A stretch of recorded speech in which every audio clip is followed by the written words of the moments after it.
نبی پاک صلی اللہ تعالیٰ علیہ وسلم نے منع فرمایا، اور میرے رسول پاک علیہ الصلاۃ والسلام نے فرمایا یاد رکھو 3 چیزوں سے ہمیشہ بچو۔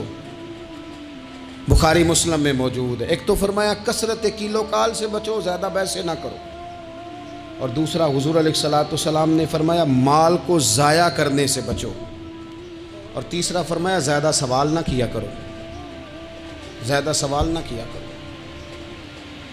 ایک مقام پہ نبی پاک علیہ السلام نے فرمایا حج فرض ہے۔ ایک صاحب نے اٹھ کے پوچھا حضور ہر سال؟ حضور خاموش ہو گئے۔ پھر پوچھا حضور ہر سال؟ سرکار خاموش ہو گئے۔ تیسری بار پھر پوچھا حضور ہر سال؟ نبی پاک علیہ السلام نے فرمایا زیادہ سوال نہ کیا کرو، میرے منہ سے نکل جاتا نا ہر سال فرض ہے تو رب نے ہر سال فرض کر دینا تھا، تمہارے لیے مشکل ہوتی۔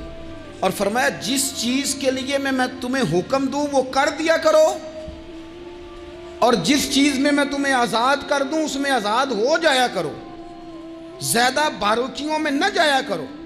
جن لوگوں نے بھی باریک بن کے چیزیں ڈسکس کرنی چاہی نا الجھ گئے، تنگ آ گئے، اور جو کسی ایک دروازے کے فقیر تھے، ایک دروازے کے فقیر تھے، ایک دروازے کے فقیر تھے، کسی ایک راہ سے خیرات لیتے تھے، زیادہ الجھاؤ نہیں پیدا کیا انہوں نے۔ میں کہہ چکا ہوں علم حاصل کرنے کے لیے سوال ضرور کریں، لیکن بحث کے لیے اور الجھاؤ پیدا کرنے کے لیے، نئی سے نئی راہ تلاش کرنے کے لیے یہ بات درست نہیں ہے۔ بلکہ بخاری مسلم میں ایک حدیث ہے جس کو پڑھ کے انسان بار بار سوچنے پہ مجبور ہو جاتا ہے کہ اس طرح بھی ہوتا ہے۔ حضرت انس بن مالک رضی اللہ تعالیٰ عنہ ارشاد فرماتے ہیں ہم سب حضور کی بارگاہ میں بیٹھے تھے، بخاری مسلم ہے، نبی پاک علیہ السلام تشریف فرما تھے، حضور کی عادت مبارکہ تھی جہاں موقع آیا حضور بیٹھ گئے۔ حضور زمین پہ جلوہ فراز تھے، صحابہ کرام نے سوال پوچھنے شروع کیے، سوال پوچھنے شروع کیے، یہ بھی بتائیں یہ بھی بتائیں۔ کچھ نوجوان تھے انہوں نے کچھ سوالات شروع کیے، انہوں نے بہت زیادہ سوالات کیے کثرت سے۔ تو حضرت انس بن مالک رضی اللہ تعالیٰ عنہ فرماتے ہیں بہت سوالات، جب زیادہ سوال ہو گئے نا اللہ کے رسول صلی اللہ علیہ وسلم اٹھ کے نا ممبر پہ بیٹھ گئے، فرمایا پوچھو جو تمہارا جی چاہتا ہے میں بتاؤں گا، پوچھو، کرو سوال کرو۔ ایک شخص نے اٹھ کے عرض کی یا رسول اللہ میرا باپ کون ہے؟ فرمایا حذیفہ۔ 2 لوگ اور اٹھے یا رسول اللہ ہمیں لوگ تانے دیتے ہمارا باپ۔ فرمایا تمہارا باپ وہی ہے جس کی طرف تم منسوب ہو، اسی باپ کی جائز اولاد ہو۔ ایک بندہ اور اٹھا، اس کا لہجہ بھی کچھ اس طرح کا تھا، کہنے لگا حضور میں جنت میں جاؤں گا کہ جہنم میں؟ کئی دفعہ نا چیزیں راز میں رہیں تو وہ ٹھیک رہتی ہیں، لیکن جن کو راز کھولنے کا شوق ہو ان کے اپنے بھی کھل جایا کرتے ہیں، ان کے کھل جاتے ہیں، پھر وہ تکلیف میں آتے ہیں۔ یاد رکھیں حضور میں جنت میں جاؤں گا کہ جہنم میں؟ حضرت انس بن مالک کہتے ہیں کریم بولے، مور لگنے لگی، ہم کانپنے لگے۔ حضور نے فرمایا تو جہنم میں جائے گا، دوزخی ہے تو۔ بس جب وہ سناٹا چھا گیا، اب ڈر تھا کہ کچھ اور باتیں نہ، یہ کثرت سوالات کی وجہ سے حضور ناراض ہو گئے۔ کہتے ہیں فٹافٹ حضرت عمر اٹھے، فٹافٹ، اور کوئی معافی نہیں مانگی، کوئی بات نہیں کی، جناب عمر تھے نا، آئے عمر تیرے جملوں پہ مر جاؤں، ان راہوں پہ قربان جہاں سے عمر چلتے تھے، ہر حکمران تیری بات کرتا ہے پر عمر تیرے ایک ایک فیصلے پہ میری اولادیں قربان۔ ایسا بھی شخص کوئی پلٹ کے دنیا میں آئے گا جیسا خطاب کے گھر عمر پیدا ہوا۔ حضرت فاروق اعظم اٹھے، یوں ہاتھ باندھے، رو پڑے، کہنے لگے نہ حضور نہ، رضیت باللہ ربا وبالاسلام دینا وبسیدنا ومولانا محمدا نبیا ورسولا۔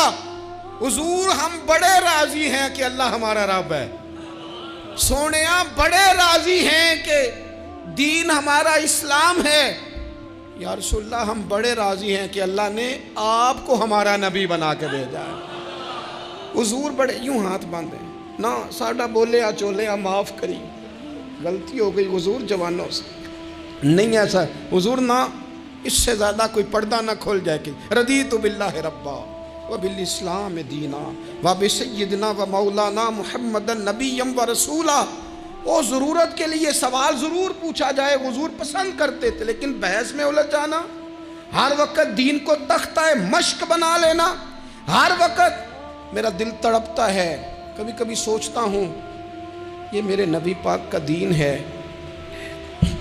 کیا یہ صرف دنیا میں بحث کے لیے آیا ہے؟ جس کو 4 لفظ آئے اس نے میرے حضور کے دین کو ذریعہ بحث بنا لیا۔ صبح بھی بحثیں، شام بھی بحثیں۔ کریم محبوب علیہ السلام نے جو طائف میں روڑے کھائے تھے وہ اس لیے کہ امت بیٹھ کے بحثیں کرے، اس لیے امام علی مقام نے سارا گھرانہ کربلا میں دے دیا کہ تم بحثیں کرو۔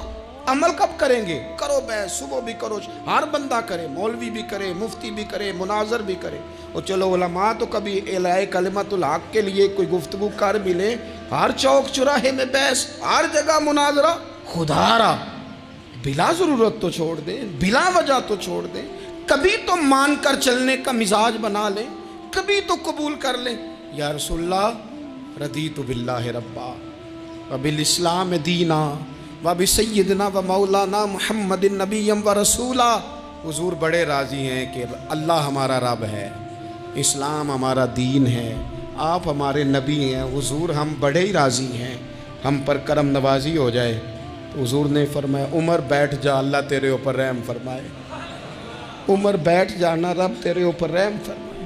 اور پھر فرمایا عمر یہ رب نے تجھے ہی توفیق دی ہے، یہ تجھے توفیق ملی ہے۔ تو اتنی زیادہ بحثیں۔ میں کبھی کبھی کچھ سوالوں کے جواب دینے کو جی نہیں نہ چاہتا۔ آپ جو سوال کر رہے ہیں وہ پتہ ہے حضور کے ایک عظیم صحابی کے بارے میں کر رہے ہیں، آپ ان پر بحث کرنا چاہتے ہیں، آپ ان کو تختہ مشق بنانا چاہتے ہیں، جی نہیں کرتا۔ وہ ہستی اونچی ہے، نہ بھائی نہ، دل نہیں مانتا، خیال نہیں پیدا ہوتا۔ ہم تو ان بزرگوں کے ماننے والے ہیں جو حضور کی ازواج کا اور 4 بیٹیوں کا نام لیتے تھے تو وضو کر کے لیتے تھے۔ وہ تو باتیں کرتے تھے تو ڈر ڈر کے کرتے تھے، کہتے تھے توبہ توبہ توبہ۔ ہم کہاں اور وہ لوگ کہاں؟ لیکن آج ہر آدمی کو بحث کا شوق آیا ہے، ہر شخص ہے جو کہتا ہے مجھے بھی 3 باتیں آتی ہیں، میں بھی تھوڑا سا مفتی ہوں، میری بھی سن لو۔ تو اپنی زندگی میں اتنا دروازہ بحث کا نہ کھولیں، اتنا الجھاؤ نہ پیدا کریں، اور ایسے بے جا لا یعنی اور بے مقصد سوالات سے اپنے آپ کو بچائیں جن میں انسان پڑھے تو اس کے لیے الجھاؤ بڑھ جائے۔ بعض سوالات ایسے بھی حضور سے کیے گئے کہ سرکار نے ان پر سخت ناراضگی کا اظہار فرمایا، فرمایا اس سوال کی کیا حاجت؟ تو میں آپ سے گزارش کروں گا سیکھنے کے لیے مسئلہ ضرور پوچھیں، سیکھنے کے لیے۔ اب بہت ساری ایسی چیزیں ہیں جن کا قبر میں ہم سے کوئی سوال نہیں ہوگا، لیکن صبح شام بحث ہوتی ہے اس پہ، ہمارا کوئی اس مسئلے میں لینا دینا نہیں، لیکن ہم بحث کرنے کو صبح و شام تیار ہیں۔ اللہ تعالیٰ بابا فرید الدین مسعود گنج شکر، داتا علی حجویری اور ان مشائخ اور ان بزرگوں کی اس دھرتی پر فضل فرمائے، اور اس وطن کو اللہ قیامت کی صبح تک آباد فرمائے۔ آخر دعوانا ان الحمد